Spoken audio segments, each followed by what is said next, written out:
Is there a link between immigration and a potential global war? Let's look at an end-time scenario.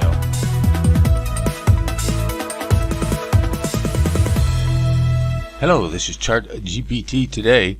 I'm going to ask the question about immigration, kind of mixing it. We have several big issues on the political scene here. Immigration, both in Europe and in America, along with the global wars that are going on, one in Ukraine specifically, and one in the Middle East, and potentially a third in the Asian Pacific Rim, potentially. But let's just focus on the two there. Let's take first a look at what the immigration flows are, both in Europe and North America. You can see here's a chart on the immigration flows, mostly coming into the U.S., Germany, UK, and Spain, and it goes down from there.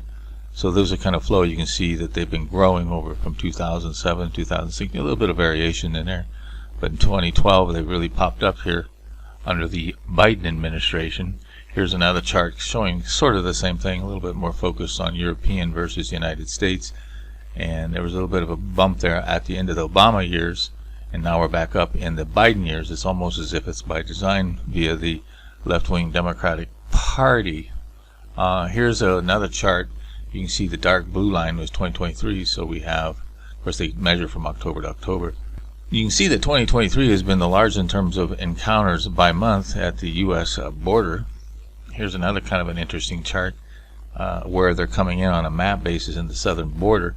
What's interesting about this is where they're coming from. They used to be, you may think of immigration, mostly Mexicans, and it is largely, but you know, it's coming from Central America as well, Guatemala, Honduras, and El Salvador specifically. But what's really not spoken too much about is the other. And of course there's more other than those Mexican and Central America, maybe a half and half almost there. So you can see that some people are wondering, well, what is the other? And of course we've seen in reports that some people believe, and probably is true, that there are sleeper cells coming in, and some people think that it's coming from the Islamic regions and the other, so to speak, coming through the porous border.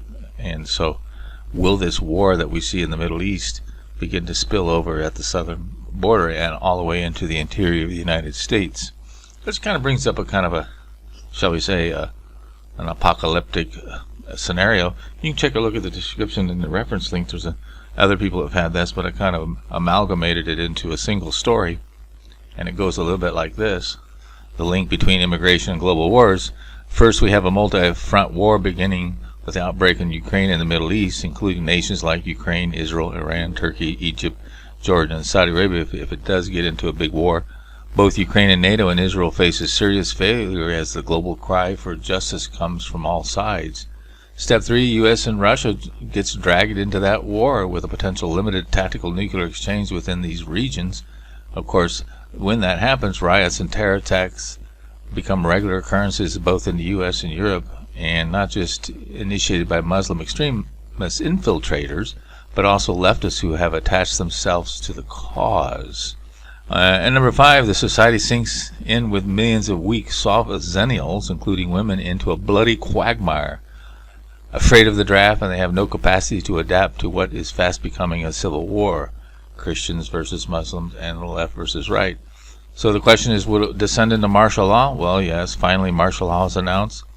But the soldiers used to protect us from riots and terrorists will primarily come from foreign nationals, i.e. the illegal migrants, given an easy shot to citizenry if they join the military and put the boots down on the dissenters. Of course, at this stage, step 7, any constitutional sense or law and order will essentially die. From this point, anything could happen. But it makes you wonder if this scenario is all by design. One has to wonder. And you're like, well, you know, we certainly at that point would protect ourselves. We'll take a look at Gen Z, or the Zennials. Generation Z has a simple message when it comes to World War III. Don't draft me. You may think, well, is that supported by the data? Will the young youth, get a sense of patriotism? Well, here's a chart here. Gen Z are 29 points less likely to say that being an American is very important to their identity. Older adults think that 63% say it's important. In Gen Z, only 34%, so it's half, almost half. So the bottom line is they don't want to be drafted, and they're not interested in protecting the homeland, so that becomes a huge problem going forward. In any case, take a look at the AI and see what it says could happen if the U.S. would descend into military martial law. Take a look at what things you might have to worry about, and take our online poll. Is there a link between immigration and potential global war? How likely is a global war that in this scenario they've presented is likely to happen? What percentage would you give it?